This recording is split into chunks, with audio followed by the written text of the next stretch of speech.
की कलियक तोड़ लगी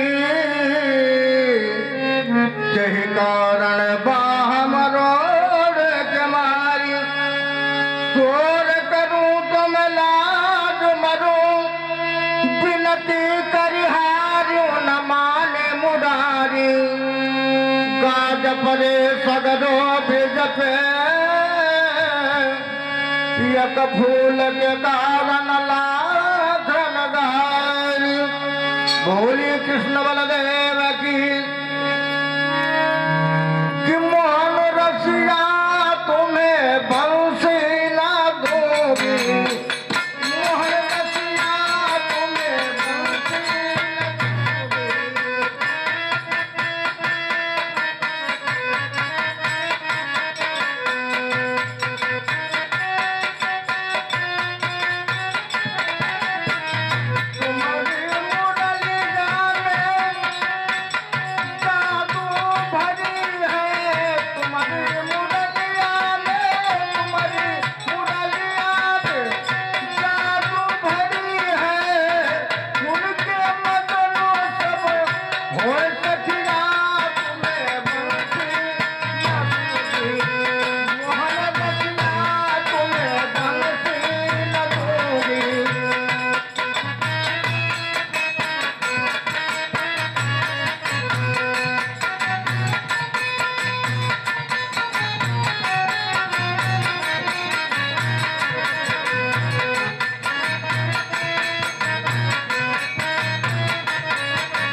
कृष्ण बलदेव की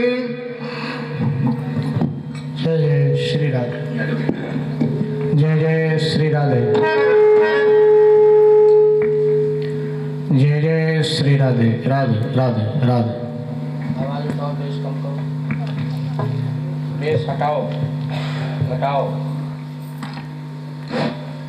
जय जय श्री राधे राधे थोड़ा पड़ा है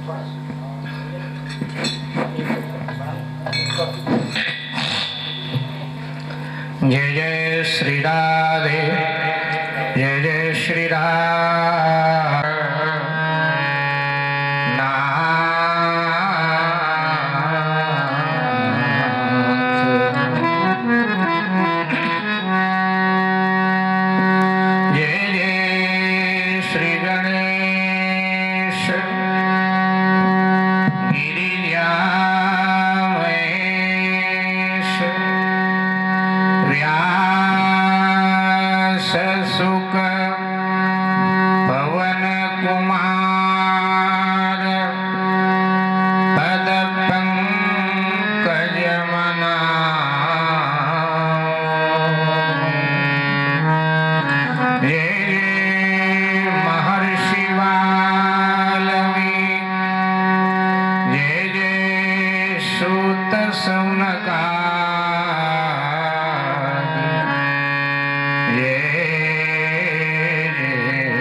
गुरुवर शरण चितला। जय जय श्री गोसाईदास तुलसी कृपा समुद्र।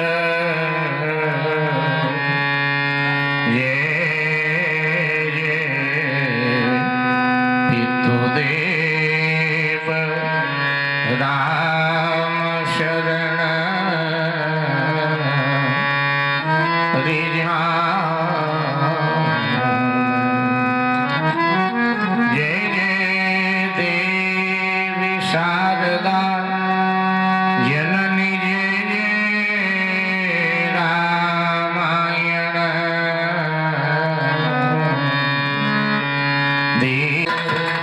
हर हर भोले नमः शिवाय। बम बम भोले नमः शिवाय। हर हर भोले नमः शिवाय। हर हर भोले नमः शिवाय। नमः शिवाय शिव नमः शिवाय। हर हर भोले नमः शिवाय। हर हर भोले नमः शिवाय। बम बम भोले नमः शिवाय। हर हर भोले नमः शिवाय। बम बम भोले नमः शिवाय। सोमेश्वराय शिव सोमेश्वराय। हर हर भोले नमः शिवाय। सोमेश्वराय शिव सोमेश्वराय। हर हर भोले नमः शिवाय। नागेश्वराय शिव नागेश्वराय। बम बम भोले नमः शिवाय। नागेश्वराय शिव नागेश्वराय। बम बम भोले नमः शिवाय। नमः शिवाय शिव नमः शिवाय। हर हर भोले नमः शिवाय। नमः शिवाय शिव नमः शिवाय। बम बम भोले नमः शिवाय। गंगाधराय शिव गंगाधराय। हर हर भोले नमः शिवाय।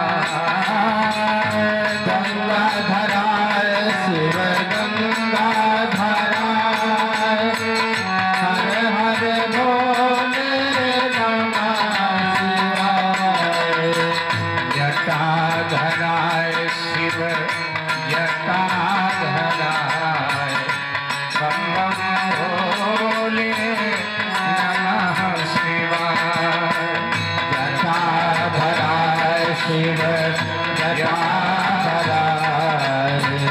बम बम भोले नमः शिवाय रामेश्वराय शिव रामेश्वराय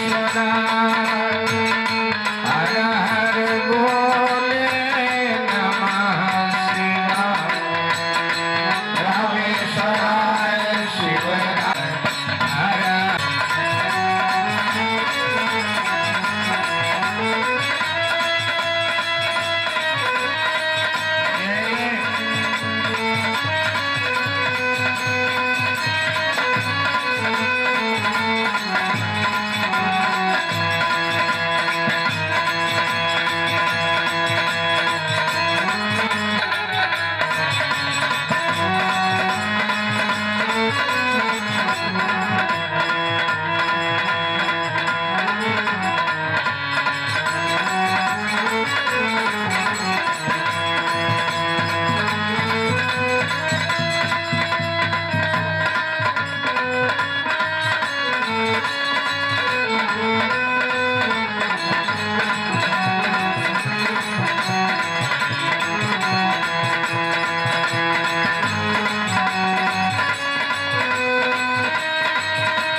पावन प्रांगण में पूज्य महाराज श्री की पावन छत्र छाया में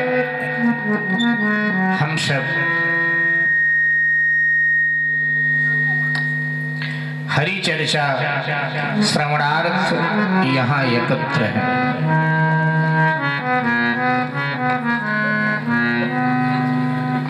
जीवन का जो वास्तविक धन है, संपत्ति है, उसे हम सब अर्जित कर रहे हैं। जो इस लोक में भी काम आता है और परलोक में भी काम आता है। लोक लाभ परलोक निभाव, यही हमारे साथ जाता है। बाकी तो सब यहीं रह जाता है। कितना बड़ा परिवार हो, रिश्तेदार हो, पुत्र हो, ये कहाँ ज्यादा साथ निभा पाता। संतों ने कहा कि ये ज्यादा निभाएंगे तो बस इतना। कितना? तो का साथी है मित्र गंगा से जल बिंदु पान तक, अर्धांगिनी बढ़ेगी तो केवल महल द्वार तक। परिवार के सब लोग चलेंगे मसान तक, और बेटा भी हक निभाएगा बस अग्निदान तक। बेटा भी हक निभाएगा बस अग्निदान तक। हमारे कुटुंब परिवार गले मोहल्ले के लोग रिश्तेदार ज्यादा करेंगे तो हमारे शव यात्रा के पीछे पीछे शमशान तक चले जाएंगे। बेटा जिसके लिए हर माँ बाप पेट काट काट कर जोड़ते हैं, स्वयं हम लोग अभाव में जीते हैं, लेकिन कोशिश यही होती है कि हमारी जो संतानें हैं वो अभाव में न जिए, प्रभाव में जिए। उनके लिए हम सब दिन रात मेहनत करके कहते हैं भाई कुछ कर जाए। वो बेटा कितना साथ देगा, तो कहा बेटा भी हक निभाएगा बस अग्निदान तक। चिता में अग्नि दे दे। जो बहुत चाहने वाले लोग होंगे वो हमारी अस्थियां विसर्जित कराने गंगा घाट तक चले जाएं। इससे आगे कौन साथ चलेगा? क्योंकि उस यात्रा पर तो जाना है और अकेले ही जाना है। रास्ता अनजान है तो सफर में तो कुछ चाहिए ना, तो कौन जाएगा? तो जिसे मैंने माना वो नहीं जाएगा। तो पुलिस से तो आगे भजन ही है साथी।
जाना है और अकेले जाना है, तो जिनके पास ये संपदा होती है उनकी यात्रा थोड़ी मंगलमय हो जाया करती है। इसलिए संपदा अवश्य एकत्र करना चाहिए। जाना तो है एक दिन। कवि कहता है कि जिंदगी का किराए का घर है,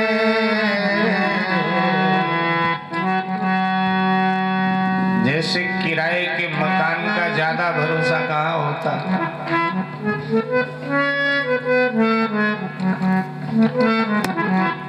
कब मकान मालिक कह दे खाली करो, कुछ पता तो। जिंदगी के किराए का घर है, इतना एक दिन बदलना पड़ेगा, इतना एक दिन बदलना पड़ेगा। जिंदगी एक किराए का घर है, इतना एक दिन बदलना पड़ेगा। जिंदगी एक किराए का घर है, इतना एक दिन बदलना पड़ेगा, इतना एक दिन बदलना पड़ेगा, इतना एक दिन बदलना पड़ेगा। तुमको आवाज देगी, मौत जब तुमको आवाज,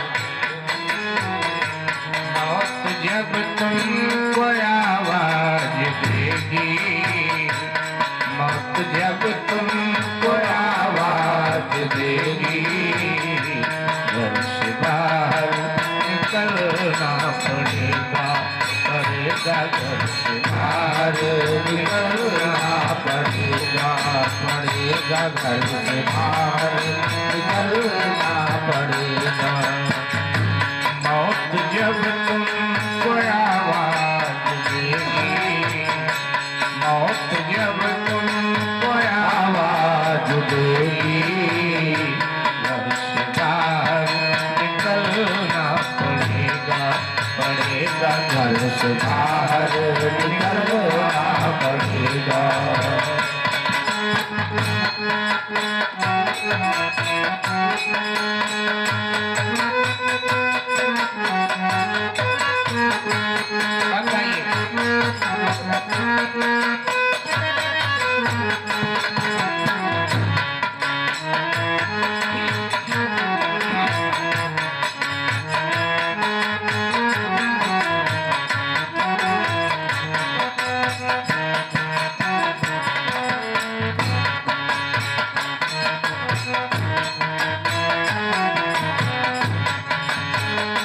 रात के बाद होगा सवेरा, देखना है अगर दिन सुनहरा, सुनहरा देखना है अगर दिन सुनहरा, पाँव फूलों पे रखने से पहले, पाँव फूलों पे रखने से पहले, तुझको कांटों पे चलना पड़ेगा, पड़ेगा तुझको कांटों पे चलना पड़ेगा।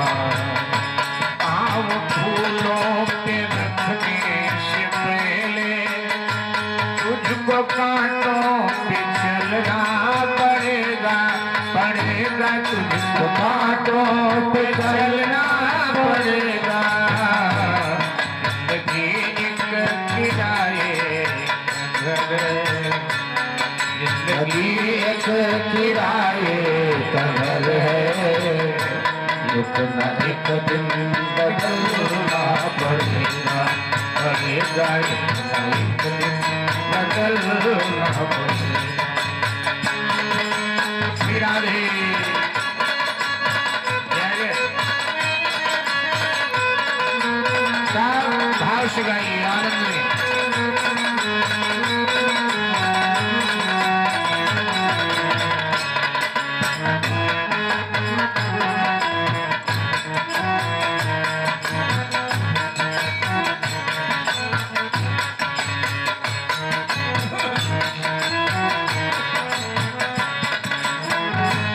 ढेर मिट्टी का हर आदमी है, बाद मरने की होगा यही है, बाद मरने के होगा यही है, बाद मरने के होगा यही है। या जमीनों में तुरबत बनेगी, या जमीनों में तुरबत बनेगी, या चिताओं पे जलना पड़ेगा, पड़ेगा या चिताओं पे जलना पड़ेगा, पड़ेगा या चिताओं पे जलना पड़ेगा। या जमीनों में तुरबत बनेगी, या चिताओं में जलना पड़ेगा, पड़ेगा या चिताओं में जलना पड़ेगा। जिंदगी एक किराए का घर है, जिंदगी एक किराए का घर है, एक दिन बदलना पड़ेगा, पड़ेगा एक दिन बदलना पड़ेगा। मौत जब तुमको आवाज जब तुमको आवाज देगी सदा हर निकलना पड़ेगा सदा हर निकलना पड़ेगा। हीरा भी आप गाइए।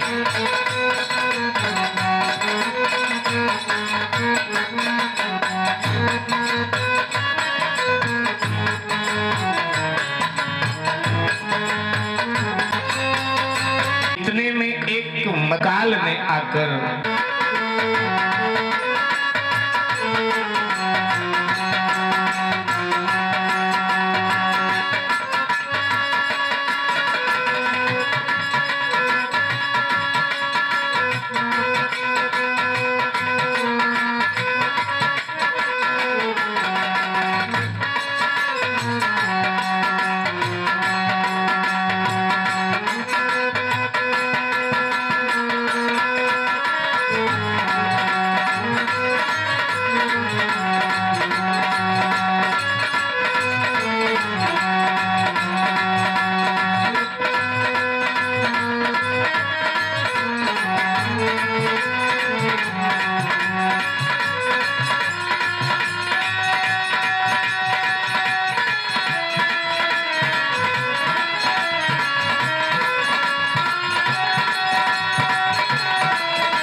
मुश्किल से मिला तुझको ये मानुष जन्म, बहुत मुश्किल से मिला तुझको ये मानुष जन्म, हो दिया तूने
से जुड़े हो, धर्म से। और मेरे भाई और जो ये प्रभु जितने भी भगवान हैं सभी के चरणों में मेरा नमन। और आज बहुत ही सुंदर कार्य हो रहा है इस मंदिर में। मैं सभी का बहुत बहुत धन्यवाद करना चाहता हूँ और शर्मा जी का इतना धन्यवाद करना चाहता हूँ जो भगवान में लीन है और जिन्होंने पूरी साधना के साथ तन मन धन से अपना पूरा अर्पण कर दिया। इनके लिए मेरे चरणों में प्रणाम। शर्मा जी हर साल ये कार्यक्रम करते हैं और ऐसे महानुभावों का होना हमारे देश में बहुत ही सौभाग्य की बात है। एक बार शर्मा जी के लिए जोरदार ताली। कबीरदास जी ने कहा है, साहब सो सब भाई कुछ भी नहीं है। कह कबीर गुरु रूठते हरि ने होत सहाय, वृक्ष कबोनी फल बके नदी ने संचे नीर, परमारथ के कारण साधु ने धरा शरीर। संत ने छोड़े संतई कोटिक मिले असंत, मल्य भुवंगी बेदिया शीतल तन तजंत। दुर्बल को न सताइए जाकी मोटी हाय, मुई खाल की श्वास सो सार भस्म आवे जाए। मधुर वचन है औषधि कटुक वचन है तीर, श्रवण द्वार हमें संचरे साले सकल शरीर। बोली एक अमोल है जो कोई बोले जानी, ये तराजू तोली के तब मुख बाहर लानी। धन्यवाद। मैं ज्यादा समय नहीं लूंगा क्योंकि आप लोगों की कथा चल रही है। आपके चरणों में दोबारा से नमन और सभी का धन्यवाद। बहुत सुंदर साहब। वैसे व्यापारी लोग व्यस्त रहते हैं, लेकिन भाई साहब व्यस्त। सीताराम सीताराम सीताराम जय सीताराम सीताराम जय सीताराम। सब गाइए सीताराम जय सीताराम सीताराम जय सीताराम सीताराम। कौशल्या के प्यारे राम, कौशल्या के प्यारे राम। दशरथ राजे दुलारे राम, दशरथ राज दुलारे राम। सीताराम जय सीताराम सीताराम जय सीताराम सीताराम जय सीताराम सीताराम जय सीताराम सीताराम जय सीताराम सीताराम जय सीताराम। दुखियन के रखवारे राम, दुखियन के रखवारे राम, दुखियन के रखवारे राम, दुखियन के रखवारे राम। संतन प्राण प्यारे राम, संतन प्राण प्यारे राम। सीताराम जय सीताराम सीताराम जय सीताराम सीताराम जय सीताराम सीताराम जय सीताराम सीताराम जय सीताराम सीताराम जय सीताराम। भक्त जन के प्यारे राम, भक्त जन के प्यारे राम। हठि हठि अधम उधारे राम, हठि हठि अधम उधारे राम। सीताराम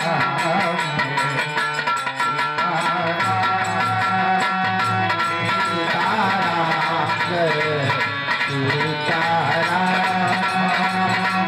सीताराम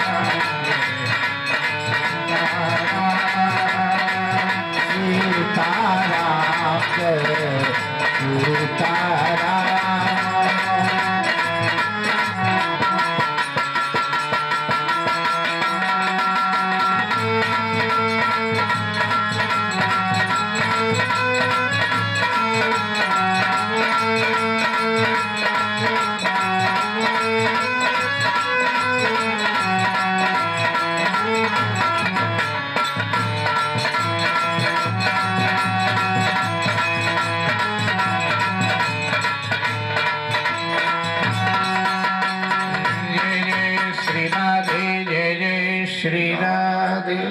जय जय श्री राम। क्या कह रहे थे? प्रसंग भूल गए, थोड़ा बताना बहनों। क्या कह रहे थे? बहने बताएं।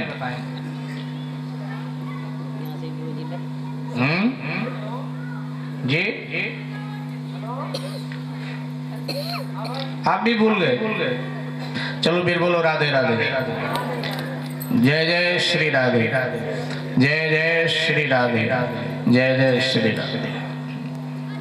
और इतना ही बोल देना काफी, कथा भूल जाओ तो भी कोई बात नहीं। ब्रह्म वैवर्त पुराण में लिखा हुआ है, ब्रह्म वैवर्त पुराण में लिखा है कि भक्त के मुख से जब निकलता है रा तो ठाकुर जी बेचैन हो जाते हैं, और जैसे उसके मुख से निकलता है धा तो राधे बोलने की ओर ठाकुर जी बड़े ध्यान से देखने लगते हैं, गौर से उस पर अपनी कृपा दृष्टि कर देते हैं। इसीलिए आपने देखा होगा वृंदावन आप जाते हैं बिहारी जी का दर्शन करने, और जब बिहारी जी का पट खुलता है तो लोग ये नहीं कहते हैं जय श्री कृष्ण या वृंदावन बिहारी लाल की, ऐसा कुछ नहीं कहते। भक्त क्या बोलते हैं? नीचे खड़े हुए जोर जोर से राधे राधे हाथ उठाकर राधे राधे, राधे राधे हम बोले तो ठाकुर जी हमारी ओर देखने लगते हैं। तो बस कुछ नहीं तो राधे राधे तो बोल ही सकते हैं। कितना कितना हमारे धर्म में कितनी अच्छी बात कि राधे राधे बोले तो ठाकुर जी हमारे हो जाते हैं, हमारी ओर देखने लगते हैं। तो मैं कह रहा था कि महाराज जी का एक चेला तपेश्वरी आश्रम में आया करता था कभी कभी। अच्छा, बहुत बड़ा आदमी, बहुत बड़ा। 7 बेटे थे, तो 7 बेटे थे, बड़ा आदमी। तो अब बुजुर्ग हो गया, बूढ़ा हो गया, जिंदगी भर 3 तेरा किया, बूढ़ा हो गया तो 3 तेरा के काम में बच्चों को लगा दिया, सारा काम बच्चे संभालने लगे। तो फिर भी ये जा करके वहां दुकान पर ग्राहकों से लड़ाई झगड़ा करता रहे। तो बच्चों ने कहा कि पिताजी क्या बात है, हम तुम्हारे ही बेटे हैं, तुम 1 नंबरी हो तो हम 10 नंबरी हैं, चिंता न करो, घाटा थोड़ा लगने देंगे, घर पे बैठा करो, भजन किया। अगले भजन में जब जीवन भर भजन किया नहीं तो कहा कि औषधि खा, उधर खड़े होकर रो, जब ट्रेन आएगी मेरे पास आ जाना, मुझे बिठा देना, यहाँ मत खड़े, उधर जाओ। तो पत्नी ने डांटा तो बेचारा खिसक गया थोड़ा दूर, तो उधर खड़ा खड़ा रो रहा था। इतने में एक और भाई साहब आए और वो भी वहीं खड़े हो गए, वो भी रो रहे थे। तो इसको लगा यार मेरा रोना तो मुझे पता है मैं क्यों रो रहा हूं, लेकिन ये क्यों रो रहा है। तो इसने पूछा भाई साहब आप क्यों रोते हो? तो उसने कहा भैया तुम बताओ तुम क्यों रोते हो? तो कहा कि आने वाली ट्रेन से ना मेरी पत्नी मायके जा रही, हम तो इस चक्कर में रोते हैं। तुम क्यों रोते हो?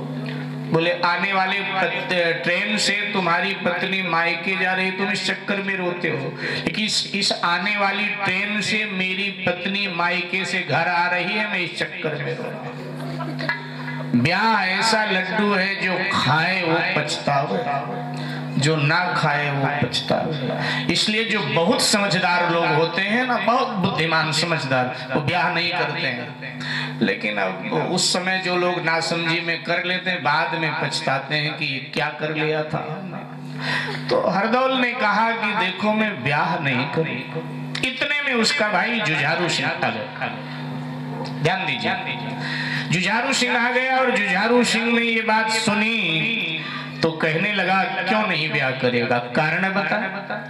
अगर तेरा ब्याह नहीं हुआ, तूने ब्याह नहीं किया, तो लोग यही कहेंगे माँ बाप बचपन में भैया भाभी की गोद में छोड़कर इसको चले गए और भैया भाभी ने राज्य के लोभ में कि बड़ा होकर राज्य में ब्याह करके राज्य में हिस्सा बटाएगा, इस लोभ में ब्याह नहीं किया। तो भैया तू ब्याह कर, या वजह बता। तो उसने कहा वजह यह है कि आप दोनों से मेरा जो अधिक प्रेम है, स्नेह है, ममता, मैं देख रहा हूं कि ब्याह अगर करूंगा तो जो अब भाई भाई में प्रेम है वो फिर प्रेम कम हो जाएगा या खत्म भी हो जाएगा।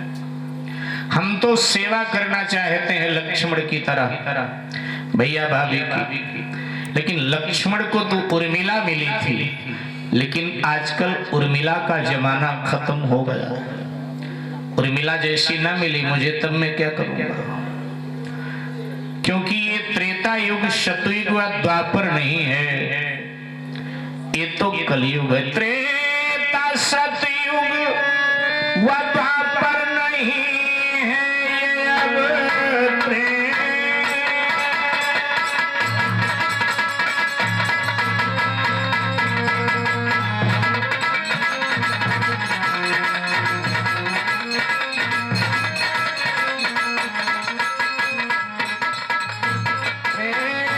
सतयुग व द्वापर नहीं है, ये अब त्रेता सतयुग।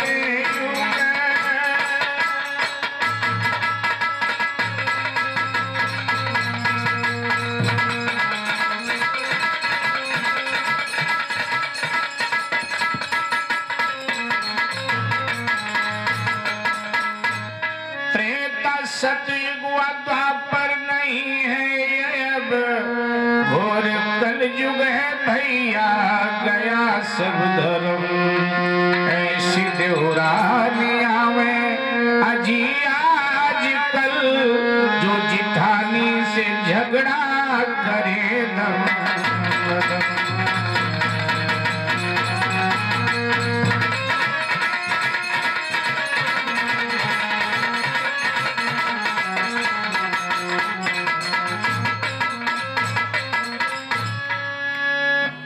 चलो हम आप भाई भाई हैं, कोशिश कर लेंगे फिर भी कि ममता बनी रहे, प्रेम बना रहे। लेकिन देवरानी जेठानी की जब आपस में भिड़ेगी तब उस चक्कर में आप भी हमसे दूरी बना लोगे, और भाई भाई के प्रति दिलों में दूरी आए ये मैं चाहता नहीं, इसलिए विवाह करना नहीं चाहता। यही कारण जुझारू सिंह ने कहा तू पागल हो गए। राज्य का पद भार डाला इसके ऊपर, कोई पद आदि दिया इसको ऐसे ही कोई ना कोई पद इसको दे देना चाहिए था। तो कहा कि कोई पद खाली भी तो नहीं, कोई पद खाली हो तो फिर तो हम इसको पद दे देते। कुलीन ने कहा देखो कोई खाली हो तो दे दो या खाली करवा। ये तो है नहीं कि आपके मंत्रिमंडल में सब जितने हैं वो सब उस पद के योग्य हैं, कई बार अयोग्य भी तो पद पर बैठा होता। तो जहां आपको लगे अयोग्यता है उसको हटाओ और इसको बिठा। ठीक मेरी भाई बहन, अब थोड़ा इतिहास की तरफ आपको ले चलेंगे, सावधानी से सुनिएगा। उस समय शासन किसका था देश पर? उस समय देश पर शासन था शाहजहां का। किसका शासन था? मानी मुगलों का शासन ही था, शाहजहां। अकबर का पुत्र जहांगीर, उसका पुत्र शाहजहां का शासन था। शाहजहां को किस दृष्टि से देखते हैं आप लोग? हाँ, जो पुरुष लोग बैठे हैं वो भी बताओ, शाहजहां को किस दृष्टि से देखते हैं? अच्छा शासक या बुरा शासक? जी इतिहास तो पढ़ा होगा। वैसे इतिहास में हमको तो इन्हीं का इतिहास पढ़ाया गया। हमको इतिहास में पढ़ाया गया अकबर महान, अकबर महान। और अकबर की वजह से जौहर कितनी हिंदू बहनों ने किया था ये छुपा दिया, ये नहीं बताया। अकबर महान बढ़ा दिया। औरंगजेब सामने से छुरा मारता था और अकबर जब भी मारता था पीछे से मार देता था। और पीछे से छुरा मारने वाला महान कैसे हो सकता है? लेकिन वामपंथी इतिहासकारों ने आपके महापुरुषों के इतिहास को छुपा दिया और इन विधर्मियों के आक्रमणकारियों के इतिहास को बढ़ा चढ़ाकर लिखकर हमको पढ़ने में मजबूर कर दिया, क्योंकि अब इनका शासन था तो इन्हीं को पढ़ा। अच्छा, देश आजाद हुआ तब शिक्षा मंत्री पहले कौन बने? शिक्षा मंत्री, पहला शिक्षा मंत्री हमारा, पहले प्रधानमंत्री पंडित नेहरू और शिक्षा मंत्री जी हाँ जी अब्दुल कलाम। अब्दुल कलाम। तो जब अब्दुल कलाम ही पहले शिक्षा मंत्री बने तो कैसे तुम्हारे पूर्वजों का शौर्य इतिहास सामने लाए? राजा भोज पढ़ाया नहीं गया। महाराज भोज इतने पराक्रमी योद्धा, महाराज भोज को इतिहास से हटाया गया, महाराज विक्रमादित्य को इतिहास से हटाया, इन महापुरुषों को पढ़ाया ही नहीं हमारे इतिहास को।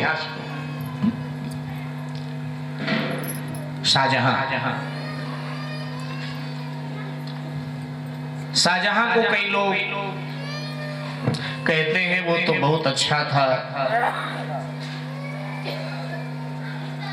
वो तो प्रेम मोहब्बत वाला बादशाह था, कई लोग कहते हैं। हो सकता है आपके भी ऐसे ख्याल हो, इसलिए प्रसंग आया है तो बताते चले। प्रेम मोहब्बत वाला बादशाह था। उसने अपनी मुमताज के लिए क्या बनवाया? हाँ? देखो ये बातें बहनों को भी पता है। अब इनकी भी गलती नहीं, क्योंकि इन्होंने भी वही पढ़ा जो हम लोगों ने पढ़ा, जो हमको पढ़ाया गया वो इनको पढ़ाया गया।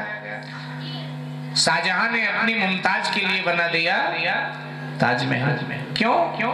कहते हैं कि वो बहुत प्रेम करता था अपनी बेगम को, मुमताज को, इसलिए उसकी यादगार में ताजमहल तामीर करा दिया। ताजमहल जी क्या कहते हैं? प्रेम की निशानी, प्रेम का प्रतीक है ताजमहल, मोहब्बत का प्रतीक है ताजमहल। अच्छा, कितने लोग ताजमहल, कितने लोगों ने देखा जाके ताजमहल गए? कितने लोग गए? हाथ उठाओ। अच्छा, हम ऐसा कोई चाल चलेंगे कि ये काला नाग जो डसने चला है मुगलिया सल्तनत को, हम इस हरदौल को ही मिटा देंगे। ना रहेगा बांस, ना बजेगी बांसुरी। ये उभरता हुआ योद्धा है, इसको दबाएंगे तो और फन मारेगा, इसलिए दबाना ठीक नहीं है, इसको मिटा देना ठीक है। सब्र रखो और नजर बनाए रखो, अवसर आते ही काम कर देंगे। जा वहीं रहो ओरछा में, बिना पद के दरबार में बैठो, कोई बात नहीं। इधर शाहजहां ने रचना रच दिया। दक्षिण से बड़े दिनों से शिकायतें आ रही थी कि दक्षिण के जो हिंदू राजा हैं वो बगावत करने पर तुल गए, उनका दमन होना चाहिए। सो सेवक भेजकर शाहजहां ने ओरछा से जुझारू सिंह को दिल्ली दरबार में बुलाया और कहा कि जी तुम मेरे बिल्कुल अपने हो, खास हो, मेरे विश्वास पात्र हो, इसीलिए जिम्मेदारी हम तुम्हें दे रहे हैं। अपनी सेना साथ में मेरी आधी सेना लेकर दक्षिण को कूच करो और जो बगावती राजा हैं उनका दमन करके आ। और अगर ऐसा आपने कर दिया, दमन करने में आप सफल हो गए, तो हमेशा का कर जो आपका है ओरछा से जो हम लेते हैं वो बंद कर देंगे, ओरछा राज्य को हम स्वतंत्र घोषित कर देंगे। लोभ दिया, ठीक है हुजूर।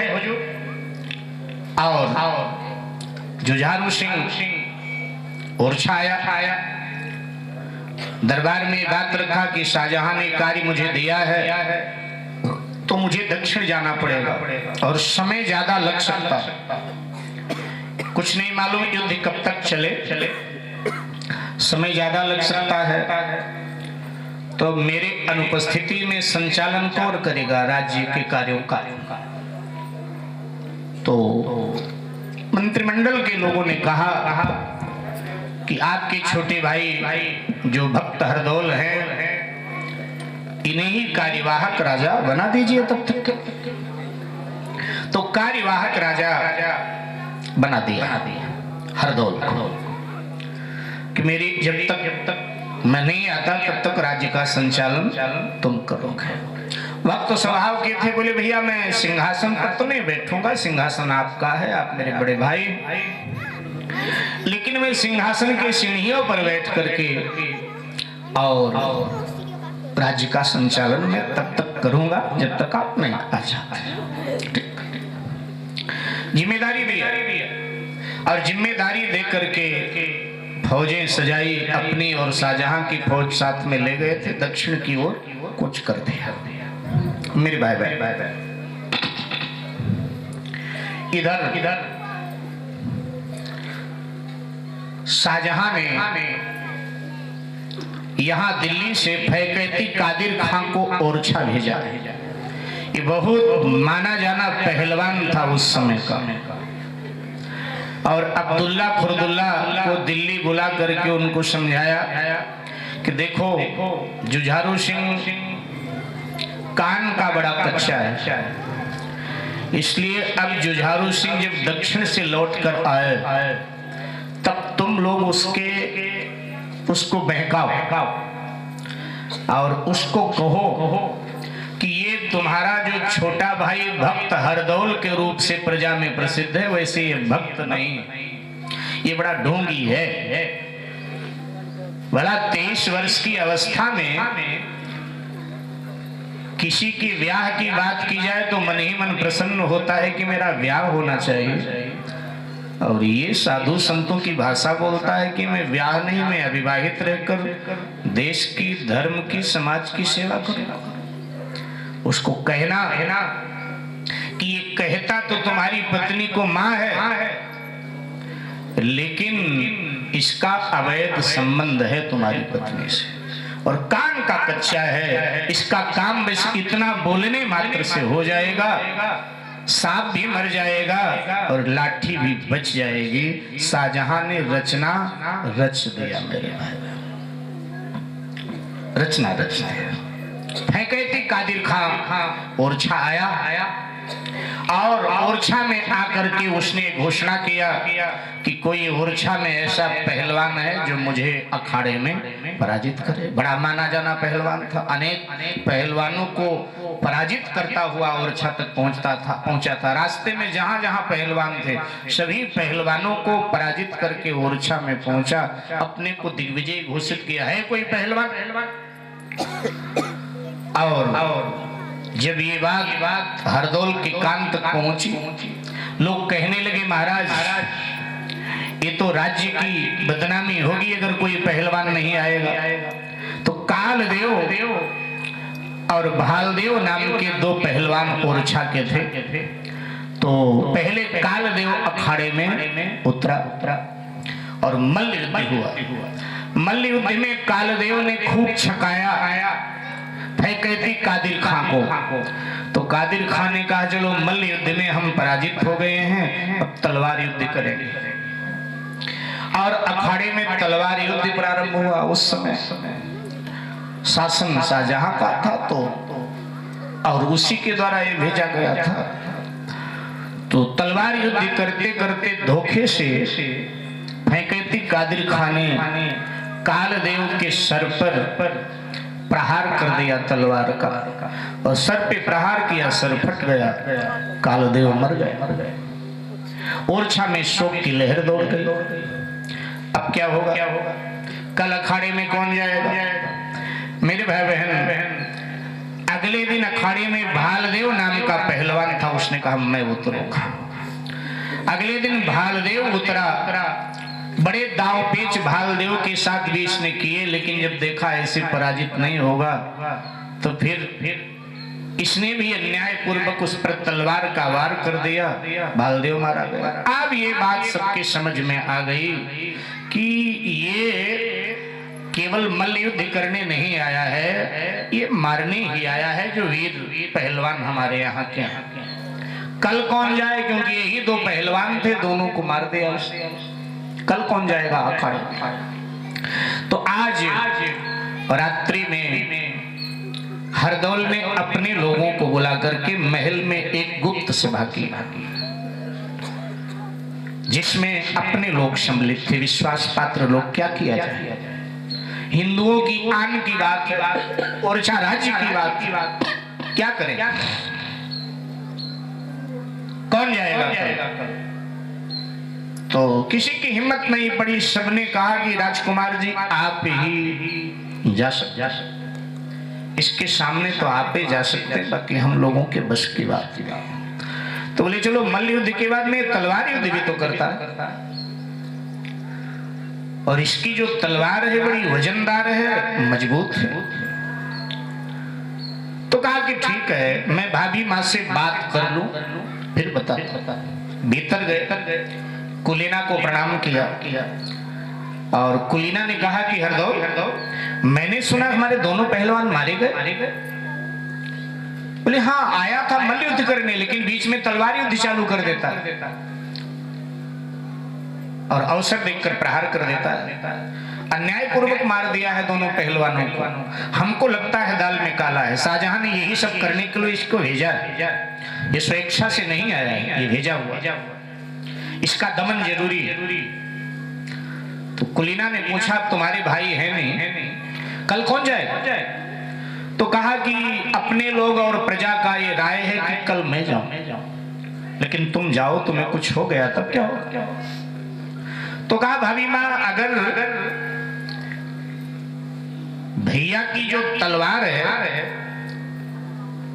जो हमारे पूर्वजों के द्वारा चलती हुई भैया तक आई है, अगर वो तलवार दे दो तो फिर मुझे लगता है मल्ल युद्ध में तो मैं पराजित करूंगा उसे, लेकिन वो तलवार युद्ध करेगा तो भी मैं उसको पराजित। लेकिन तुम्हारे भैया तो तलवार किसी को देते नहीं, और मुझे भी यही कह रखा है कि ये तलवार किसी को दे नहीं सकती हो मेरे अनुपस्थिति में।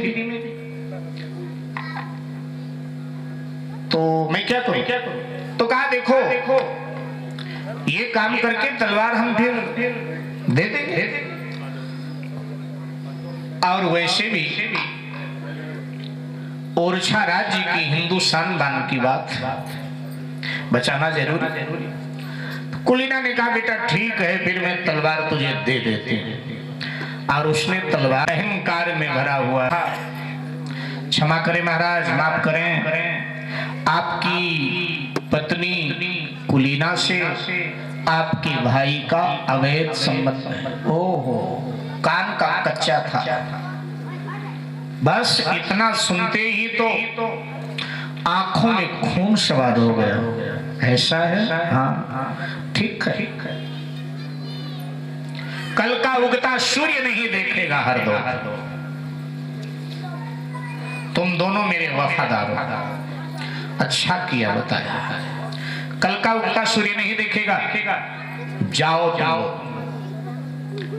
दोनों चल पड़े, बड़े प्रसन्न हुए, बोले और हटाए हमको पद से। गया। प्रातः के 9 बज चुके हैं, प्रातः के 9 बज गए हैं। स्नान आदि करके तैयार है जुझारू सिंह। उधर कुलीना ने आज अपने हाथों से तरह तरह के व्यंजन तैयार किए हैं कि मेरे पति इतने दिन बाद लौटे हैं दक्षिण विजय करके। बड़ी प्रसन्न है, आनंद में डूबी। आज बहुत प्यार करेंगे मेरे पति देव मुझे। और भोजन जब तैयार हुआ, दासी को कहा महाराज को भी भोजन के लिए लिया और हरदौल को भी लिया, क्योंकि जब यहाँ होते हैं ये दोनों भाई तो साथ ही भोजन करते हैं, आगे पीछे करते हैं, दोनों को बुला। और जुझारू सिंह भी पहुंच गए चौके में, बैठ गए। कुलीना ने जुझारू सिंह को प्रणाम किया, बोले तो लेकिन आज रस नहीं है वाणी में। कुलीना ने कहा आज क्या हो गया, इतने दिन बाद लौटे हैं, पहले इतने दिन बाद लौटते थे तो बहुत रस भरी बात करते थे, आज नीरस बातें क्यों कर रहे हैं। सोचा थके होंगे, युद्ध करके आया। कोई हरदौल भी आ गया, वो भी बैठ गए। हरदौल ने हंसते हुए कहा भैया आपने दक्षिण में विजय पाई और हमने भी तो यहाँ अखाड़े में विजय पाई, अपने छोटे भाई को उपहार नहीं दोगे कुछ? वहां से भी तो लाए होंगे ना मेरे लिए कुछ उपहार। कपटपूर्ण हंसी हंसकर जुझारू सिंह बोला हरदौल मैं उपहार दूंगा और मैं ऐसा उपहार तुझे दूंगा आज तक किसी भाई ने अपने भाई को उपहार नहीं दिया होगा, ऐसा उपहार दूंगा। तू तो याद रखेगा ही, जमाना भी याद रखेगा, ऐसा उपहार मैं दूंगा।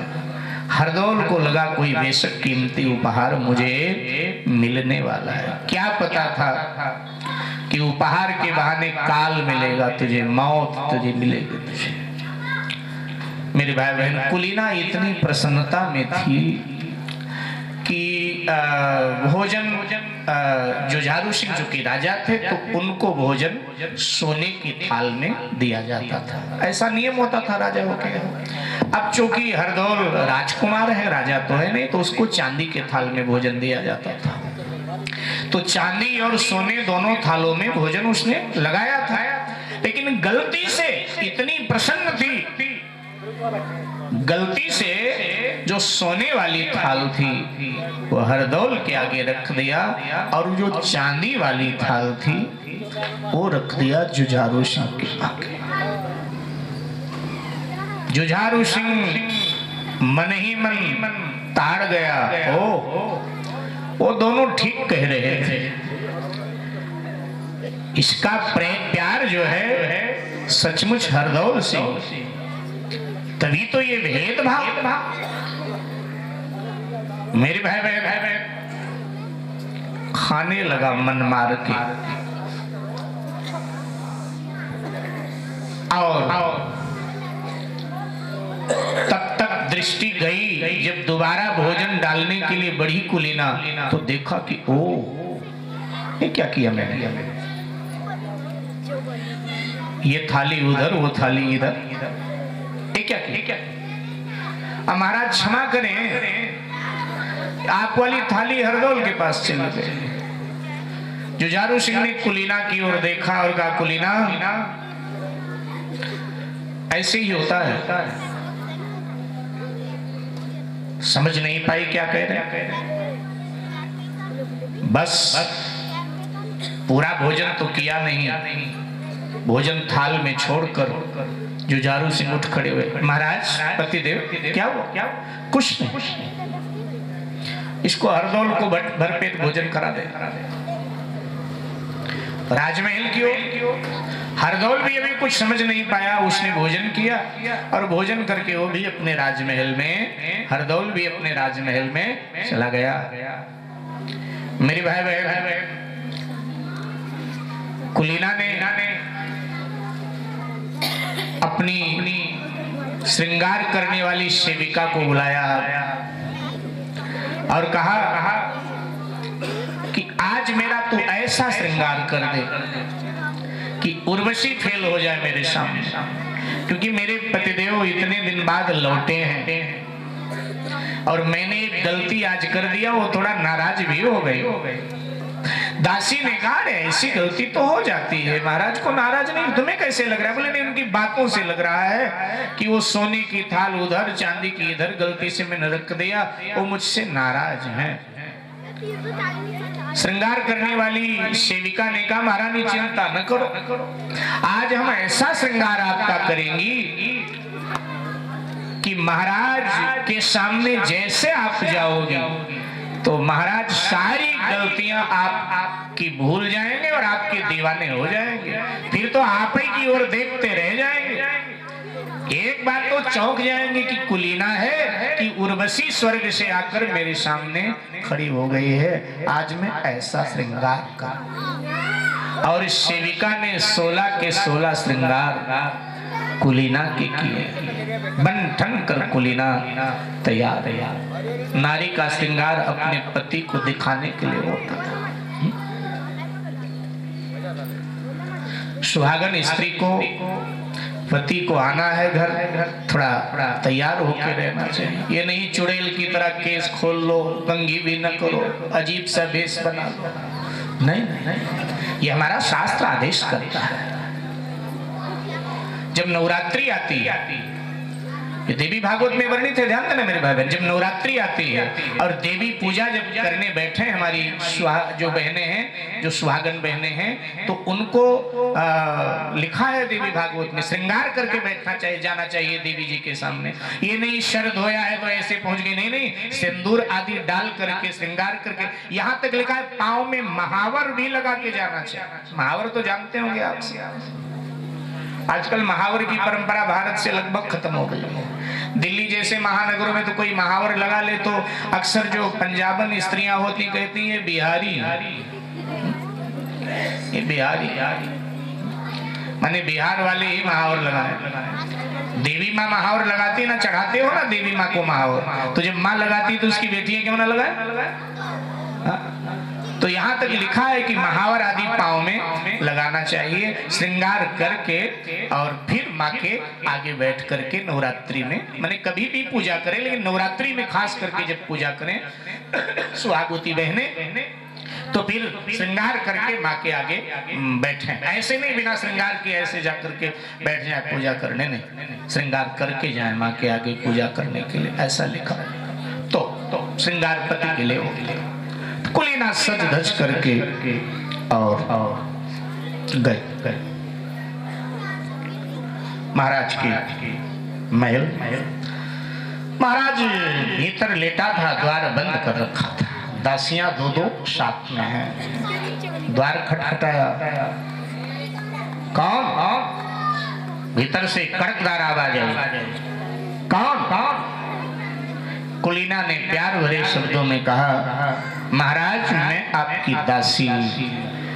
उठकर द्वार खोला जुझारू सिंह, आंख में अंगारे मानो भड़क गए हो, लाल लाल आंखें।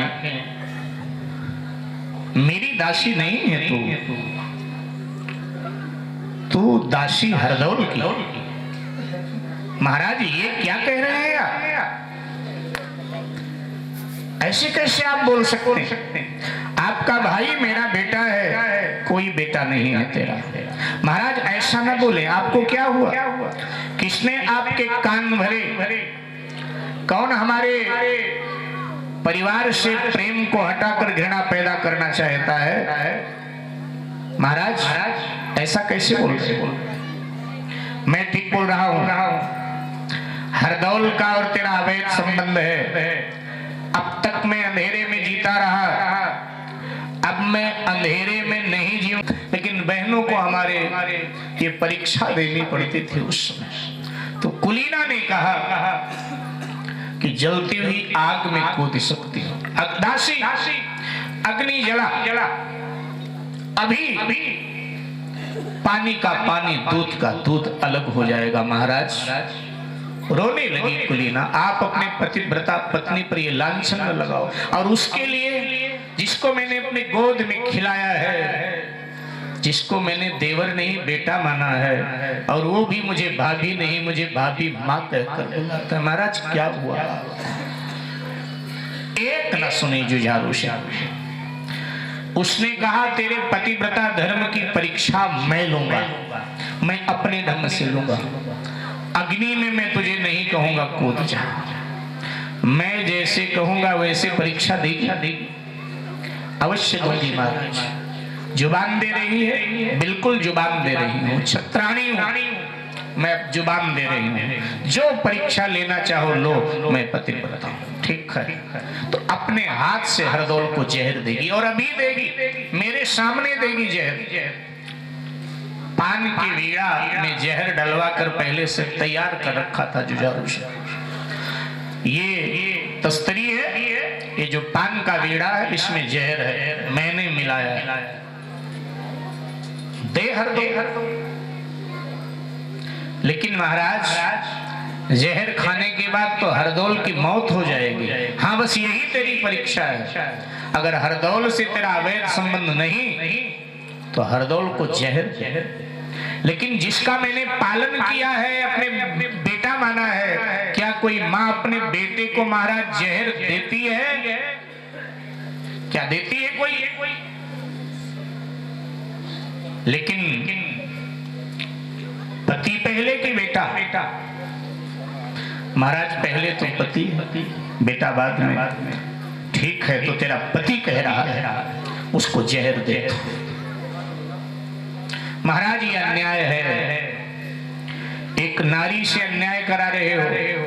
अगर तू पाक साफ है तो मेरा भाई है, मैं उसे मारना चाहता हूं, तू क्यों बचाना चाहता है?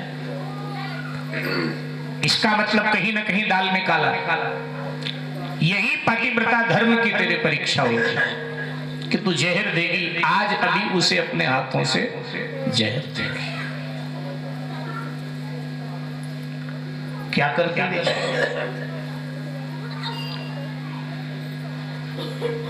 ठीक है महाराज, है प्रीति जहां की रीति बुरी, जहां बाप कमाया जाता है प्रीति जहां की रीति बुरी, जहां बाप कमाया जाता है।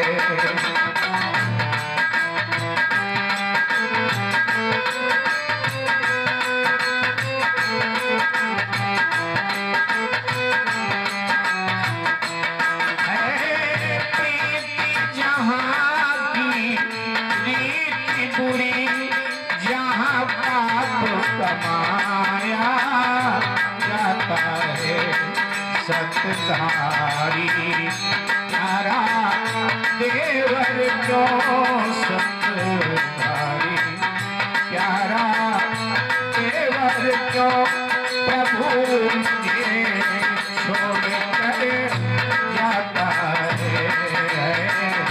प्रीति जहाँ की प्रीति बुरी, जहाँ पाप कमाया जाता है।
दुनिया वालों, जैसे नागिन अपने बच्चे को खा जाती है, आज हरदौल को मैं खा जाऊंगा।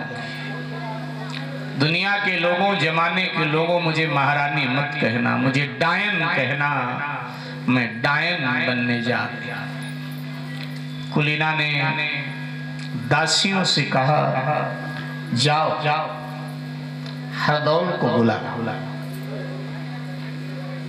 और आंखों से इशारा किया, दासियों आंखों से इशारा किया, दासियां समझ गई। इशारा किया कि हरदौल को सारी घटना बता भी देना, और इशारे से कह दिया वो राज्य छोड़कर भाग जाए तो अच्छा, उसके प्राण बच जाएंगे। हरदौल अपने महलों में थे। दासियों ने जाकर द्वार खटखटाया, द्वार खोला। कैसे आए? भाभी माँ ने भेजा। हाँ हाँ, क्या बात? दासियां रोने लगी। अरे रो क्यों रही? दासियों ने सारी करुण कहानी कह दिया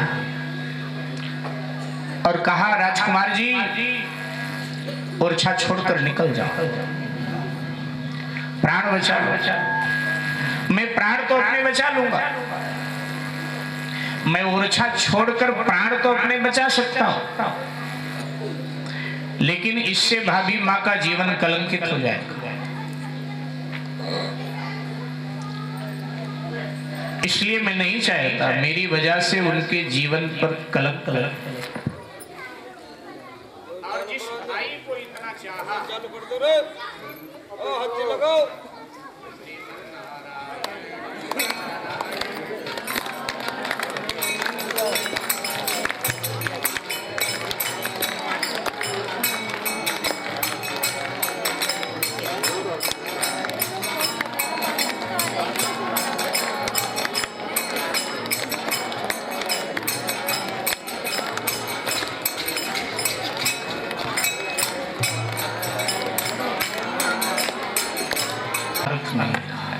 भाई ने अपने भाई को अब तक के इतिहास में ऐसा उपहार नहीं दिया।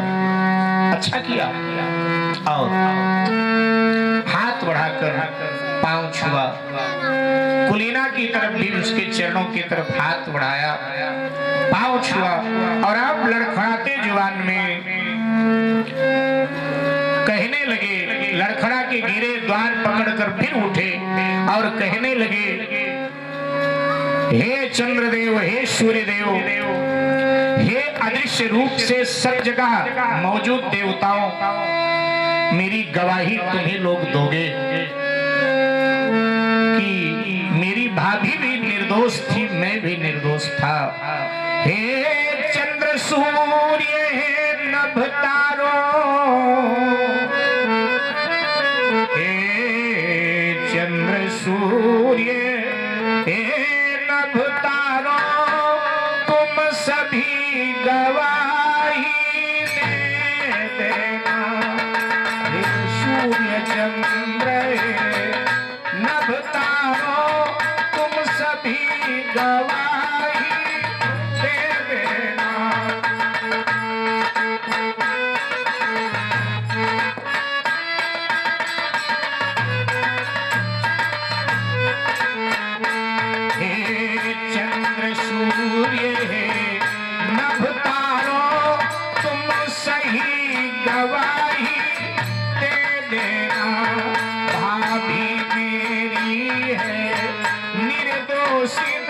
लांछन से उसे बचा लेना, लांछन से उसे बचा लेना, लांछन से उसे बचा लेना।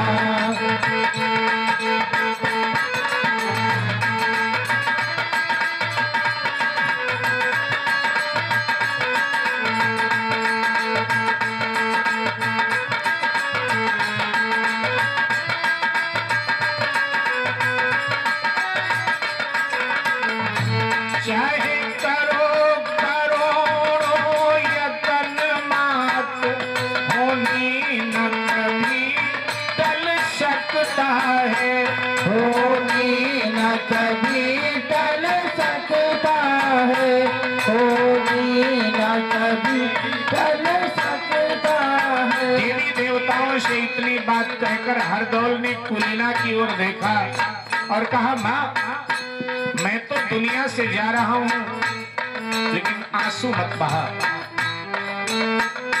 चाहे करो करो यतन मात, होनी न कभी टल सकता है, होनी न कभी टल सकता है।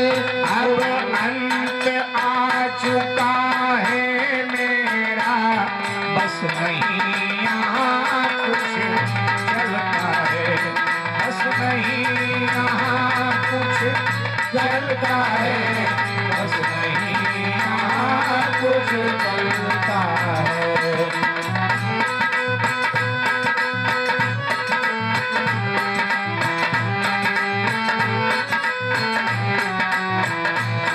लीना ने कहा जमाने के लोगों,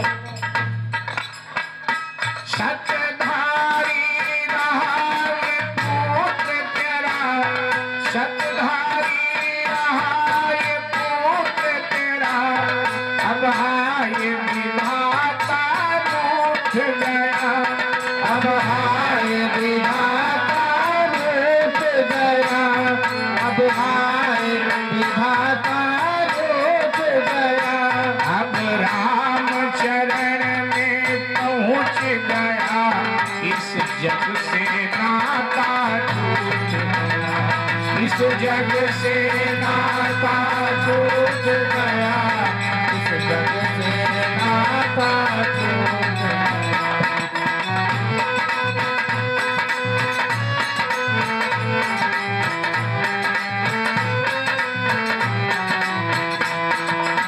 ये कहते कहते हरदौल लड़खड़ाता हुआ अब जमीन पर गिर गया और सदा के लिए सो गया।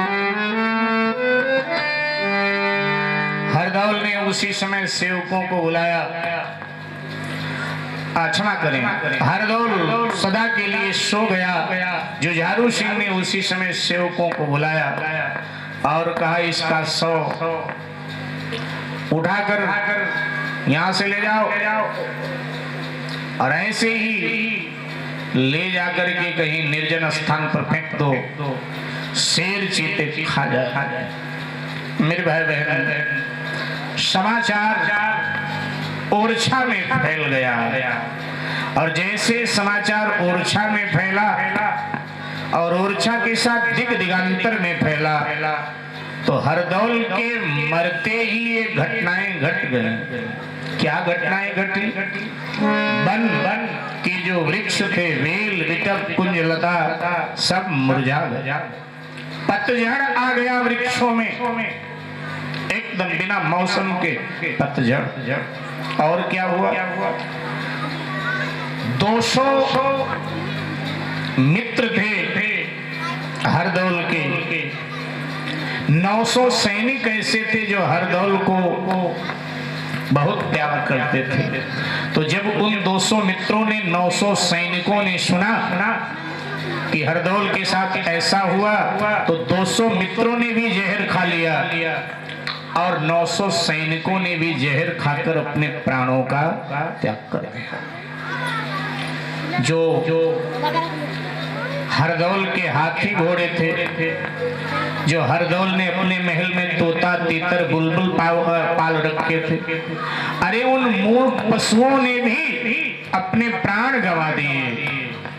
लिखते हैं कि बन बेल बिटप और कुंज लता सब सुन करके कुम्हलाए गए, सब सुन करके कुम्हलाए गए, सब सुन करके कुम्हलाए गए। कर छोड़े अपने नए पात, पतझड़ में सभी गिराए गए, पतझड़ में सभी, पतझड़ में सभी। 200 थे मित्र 900 सैनिक, सब अपने प्राण गवाए, सब अपने प्राण गवाए हैं, सब अपने प्राण गवाए हैं। जय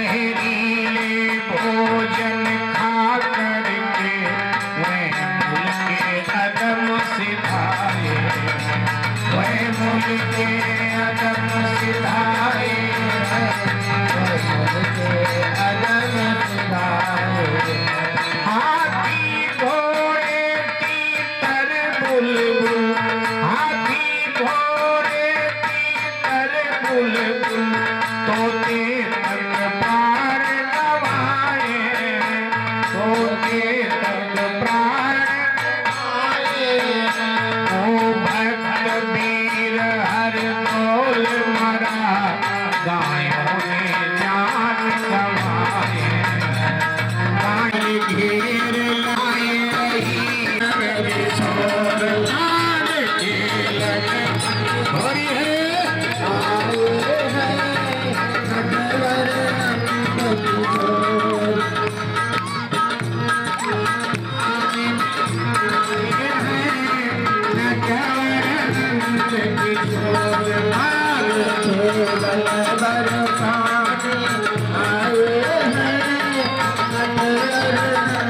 हमारे गुर मिल के सब सखियाँ